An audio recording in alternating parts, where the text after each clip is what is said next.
जय श्री माता, श्री आदिशक्ति माता दी, श्री निर्मला देवी माँ की जय।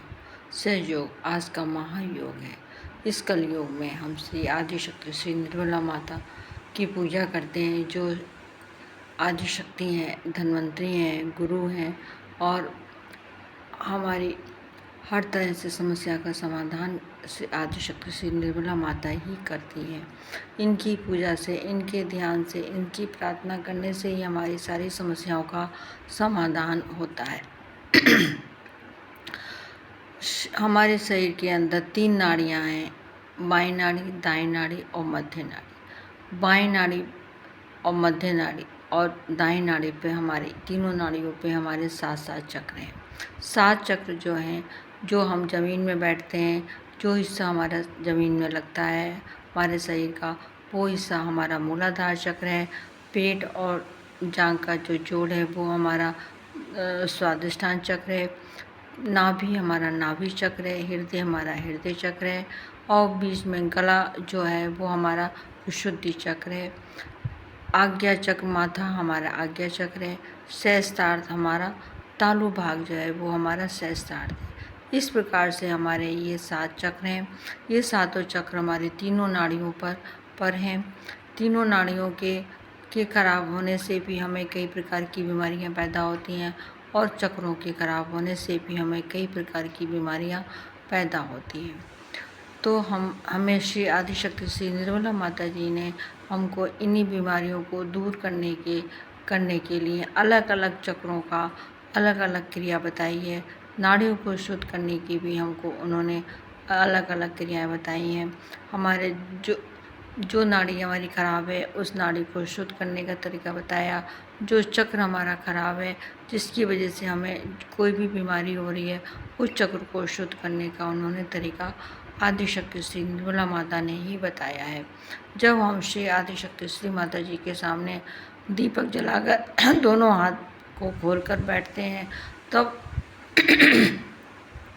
हमारे ध्यान करते हैं, माँ से प्रार्थना करते हैं कि माँ मेरी कुंडली माँ को जागृत कर दीजिए।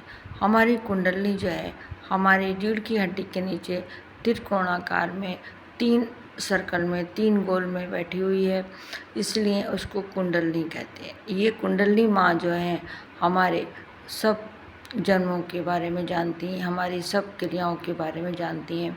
ये हमारे जन्म जन्म से हमारे साथ रही हैं। तो ये जो है कुंडली जो है ये हम ब्रह्मा जी की शक्ति है। जब बच्चा माँ के पेट में 3 महीने का होता है, उसके जब सारे अंग बन जाते हैं, तो जो शक्ति बची उसको जो है ब्रह्मा जी ने हमारी रीढ़ की हड्डी के नीचे त्रिकोणाकार में 3 कुंडली में उसको बिठा दिया। और जब हम ध्यान करते हैं तो वही कुंडली धीरे धीरे करके हमारे सभी चक्रों से गुजरती हुई सहस्त्रार पर आती है, यानी कि तालु भाग पर आती है। कुंडली हमारी ऐसे उठती है जैसे आपने देखा होगा बीपी नापने वाला जो पारे वाली जो मशीन होती है, उसको जब हम चलाते हैं तो जैसे पारा ऊपर उठता है, ऐसे ही हमारी कुंडली माँ भी उठती है। सब चक्रों पे होती हुई वो उड़ती है, सब चक्रों को हमारे शुद्ध करती हुई सहस्त्रार या तालु भाग में आती है। और जब वो हमारे तालु भाग में आती है तो हमारा सीधा संबंध भगवान जी से हो जाता है और हम थोड़ी देर के लिए, जितनी देर हम ध्यान करते हैं उतनी देर के लिए हम निर्विचार हो जाते हैं। हमें ना भूत का विचार आता है, ना भूतकाल का विचार आता है, ना ही हमको भविष्य काल का विचार आता है। हम केवल मध्य में स्थापित हो जाते हैं, केवल हम मध्य में होते हैं, वर्तमान में होते हैं बस हम। और हमें बड़ा अच्छा लगता है, हमारे हाथों में ठंडा ठंडा लगता है, हमारे माथे पे सिर में हमारा ठंडा ठंडा लगता है। हमको बड़ा आनंद आता है जब हमारी कुंडली माँ जागृत होती है। इस प्रकार हम कुंडली माँ को जागृत करते हैं। आज मैं आपको थोड़ा सा और अलग से हट के बताऊँगी। जैसे हमारे शरीर के अंदर हीमोग्लोबिन की कमी हो जाती है। हीमोग्लोबिन और खून की